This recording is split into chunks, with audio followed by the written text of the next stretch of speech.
noong lumabas yung malaking issue ng blanco sa mga blanco sa budget. Ay lumabas yung impeachment ko. Yun. Tapos, nung nagkaroon ng malaking krimen sa Estados Unidos na merong namatay dahil sa drug overdose, ay bigla nilang kinuha si Pangulong Duterte. Nung lumabas naman yung kanilang May 1 na 20 pesos ang kilo ng bigas, at syempre dahil hindi naman totoo yung pangako na yon, pambobola lang naman yon sa mga tao, hindi nila kayang i-sustain. Lumabas naman yung complaint ko no Congressman Pulong Duterte. So nakikita nyo na basta merong nangyari na kanagawan ng administrasyon, ang ginagawa nila ay sinisita nila ang kanilang kalaban sa politika para matabunan yung totoong issue ng bayan. Ma'am, kapag ang ulo lulong sa droga, lahat ng kamay at paa, lahat yan magdodroga na rin kasi wala na silang respeto sa authority.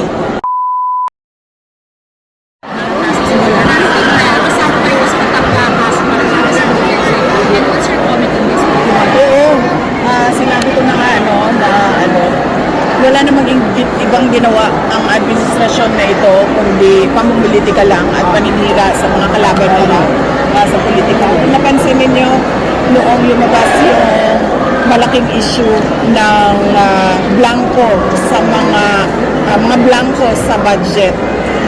At maraming nagtatanong at maraming nagsasabi na unconstitutional yung budget. Tinanong kung paano naging legal yung paggamit nila ng pera, puro blanco yung nasa loob ng budget, ay lumabas yung impeachment ko. Yun. Tapos, nung nagkaroon ng malaking krimen sa Estados Unidos na merong namatay dahil sa drug overdose, at kung makikita ninyo doon sa police report ay nandoon ang pangalan ni First Lady Lisa Marcos na isa sa mga tao doon sa loob ng kwarto kung saan yung tao ay nag-overdose sa suspected drug overdose sa hotel room, at ang daming nakikitang white powder substance na sinabi doon sa police report ay suspected cocaine din, ay bigla nilang kinuha si Pangulong Duterte. Nung lumabas naman yung kanilang May 1 na 20 pesos ang kilo ng bigas, at syempre dahil hindi naman totoo yung pangako na yon, pambobola lang naman yon sa mga tao, hindi nila kayang i-sustain, ay tinigil kaagad ng May 2, lumabas naman yung complaint ko no kay Congressman Pulong Duterte. So nakikita nyo na basta merong nangyari na kanagawan ng administrasyon, ang ginagawa nila ay sinisita nila ang kanilang kalaban sa politika para matabunan yung totoong issue ng bayan. Next question, Marcel. Does the President know about this already? I mean, si President Duterte, does he know about this new issue sa inyo about the Congressman Pulong na pang-atake sa inyo family? Hindi ko alam kasi hindi kami nagkausapan ng Pangulong Duterte. At hindi din kami nagkausap ni Congressman Pulong. Pero nakita ko siya na nagpa-interview siya doon sa labas ng detention center. So baka noong nasa loob siya ay napag-usapan na lang. So clearly, VP, you believe na this is part of political, again, attack sa inyong mga Duterte? Oh yes ma'am. Sabi ko na nga, every time nagkakaroon sila ng issue, malaking issue na kabalbalan na ginagawa nila, ang kanilang pang-cover sa mga issue na ito ay atakihin yung kalaban nila sa politika. Ano to? From national or we're talking here of local politics, dyan lang po sa Davao? Hindi, national. Tulad nga na sinabi ko, blanco yung budget, nag-file sila ng impeachment. Ang laking tanong mo na, kasi blank check yun eh. Parang ikaw na ang magsasabi kung paano at saan mo gagamitin yung pera ng gobyerno. Nag-file sila ng impeachment. Nung nagkaroon ng drug overdose at merong namatay sa Amerika at nandoon sa loob ng kwarto si First Lady Lisa Marcos at nandoon sa police report, cocaine yung sinasabing nagkalat doon sa kwarto na yon ay bigla na lang nilang hinila, kinidnap, kinuha, dinukot si Pangulong Duterte. Ngayon naman, 20 pesos ang kilo ng bigas, isang araw lang, tapos na, wala na. Kinalimutan na naman na pangako ay bigla na lang merong nag-file ng complaint kay Congressman Pulong. Pipi, anong masabi mo? Yung bigas po kasi sinasabi raw po ng Comelec daw is para nga po give way do sa para nga po sa pamilya ng ayuda and encourage sa after the election. Kasi kung ayuda ang pinag-uusapan natin, ibig sabihin, meron silang nakikitang pangangailangan sa tao, di ba? Kaya nga nila in-exempt ang AKAP at AIX, ayuda na kailangan ng taong bayan. So lalong-lalo na yung 20 pesos na kilo ng bigas, lalong kailangan ng mga gutom yun. Huwag nilang i-excuse. Hindi talaga nila kaya gawin yan. Hindi sila marunong paano gawin yan. At nagsisinungaling lang sila kasi nagpapanik sila sa pagbagsak ng ratings ng kanilang mga kandidato. Last two questions. Anong reaction mo sa case na nag-file against Pulong, Congressman Pulong? Answer na po yun, sir. Masyado nang mahaba yung nasabi Nasagot na, sir. Nasagot na po. Nandyan yan sa recording ko. Yes, sir. Ma'am, Pipi, anong masabi mo sa problema ng droga? Lalo po lumalala. Opo, ma'am. Yan ang sinabi ko, ma'am. Kapag ang ulo lulong sa droga, lahat ng kamay at paa, lahat yan magdodroga na rin kasi wala na silang respeto sa authority. Yan yung problema natin ngayon. Lahat ng tao, nagkakanya-kanya na ang mga illegal at kriminal. O, true ba yung presidente natin nagdodroga po? Well, mag-assume na lang tayo na totoo dahil ayaw niya magpa-drug test. Meron siyang video ng paggamit ng droga na hindi nila ma-deny kasi authenticated. Tapos, hinamon siya ng isang senator candidate na magpa-drug test. Ayaw niyang magpa-drug test.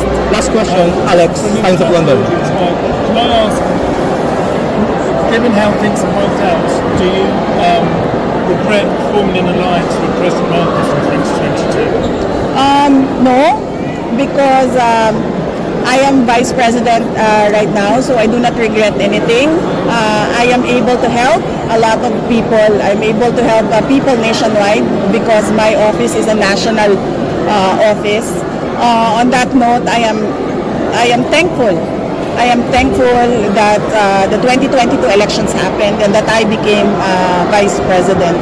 And I think this was really bound to happen. The 2022 elections was bound to happen so that everyone can see what a Marcos can do to a country, and that is just bring us to the road to perdition. Ma'am, gaano ka-importante ang result ng 2020 ng election ngayon sa Last susunod? question. At sa daw? How significant will be the result of the election now sa next election, ma'am? Well, depende. Kasi pag karamihan ay oposisyon ang nanalo, ay meron na talagang magtatanong at ahadlang sa mga maling ginagawa ng administrasyon. Kaya napakahalaga ng eleksyon na ito para sa bayan. Dahil kapag dumami ang oposisyon, ay maku-question na sila all the way at hindi na nila kayang takutin lang o bayaran lang yung mga tao sa loob ng gobyerno. Ma'am, ilang days na lang before election, what do you intend to do, ma'am, para sabihin po ni Presidente yung kanyang Duterte? Araw na lang, ma'am. Opo. Tutuloy-tuloy pa rin yung kampanya namin. So, bukas meron kami sa Island Province, susunod sa Zamboanga, Sibugay, and then susunod sa North Cotabato. So, tuloy-tuloy na. Pagkatapos ng North Cotabato, ginagawa pa yung schedule. Ang huling-huli ko, supposedly, is yung mass, holy mass for peaceful elections sa Davao na yon, the day before wala ng kampanya yon the day before election day. Ma'am, naka-schedule with PDP candidates. Will you join the meeting de avance? March 8 supposedly ang meeting de avance ng PDP, pero nahihirapan ako ayusin yung schedule ko sa dami ng mga candidates na nagre-request na mabisita yung kanilang lugar at makakampanya para sa 10 senador. But with all of them, ma'am, with all the candidates. Ma'am, thank you. Ma'am, sorry, but when you were running during Minuto 2022 with PBBM under the Unity ticket, ma'am, ulit-ulit po na pinapangako yung 20 pesos sa bigas. Andun po kayo. Pero what were your thoughts back then? Actually, hindi ko siya narinig. Nakita ko lang sa isang video na sumagot siya, sa isang interview ata na sumagot siya sa 20 pesos ang kilo ng bigas. Tinanong ko na lang yon after na ng election. Tinanong ko yung isang businessman ng bigas. Sabi ko, kakayanin ba talaga ito or nagsinungaling siya noong sinasabi niya itong pangako na ito? Ang sabi sa akin ng businessman, nagsinungaling siya kasi imposible talaga ang 20 pesos na bigas. Pero pwede siya, hindi ko lang i-share sa inyo kasi ayaw ko tulungan. Thank you. Thank you. To ask him, ma'am, yung businessman na yan sa rice na hindi talaga kaya and PBBM just lied. When was that for BP? Right after his announcement?